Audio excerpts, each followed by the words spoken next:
1947 India சுதந்திரம் அடைஞ்சிட்டு இவங்க வளர்ந்து பெரிய நாடாகிட்ட நம்ம பேச்சு கேட்க மாட்டான்னு இந்தியா எப்படியாச்சும் அடக்கி விடணும். அமெரிக்கா பார்த்தீங்கன்னா காத்துக்கிட்டு சைனாவும் இந்தியாவோட இடத்தை ஆக்கிரமித்து நம்ம நாட்டுக்கு கொண்டு வந்துடணும்னு அது ஒரு பக்கம் காத்துட்டு இருந்துச்சு. இந்த நிலையில தான் உருவானது 1921 இந்தோ பாகிஸ்தான் போர். இந்த போரில் இந்தியா ஜெயிச்சதுன்னா பங்களாதேஷ் சுதந்திரம் கிடைச்சிடும் சூழ்நிலை வேறு இருந்ததுனால கிடைச்சதோட சான்ஸ் அமெரிக்காவும் சைனாவும் பாகிஸ்தானோட சேர்ந்துக்கிட்டு அமெரிக்கா ஒரு படி மேலே போய் பாகிஸ்தானுக்கு ஆயுதத்தையும் அனுப்பி வச்சிருக்கு. இந்த நேரத்தில் கரெக்டாக ரஷ்யா என்ட்ரி கொடுத்ததுனால தான் அமெரிக்கா சைனா பின்வாங்கிச்சு.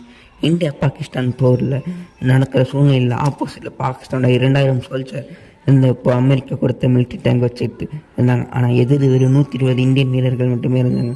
ஆனால் அவங்கள பார்த்து பயந்து பின்வாங்காமல் கையில் வச்சிருந்த L1A1 ரைஃபிளை மட்டுமே வச்சு பாகிஸ்தானோட மொத்த ஆயுதமே அதிகமாக வச்சுருப்பேன் நம்ம இந்தியன் ஆர்மி.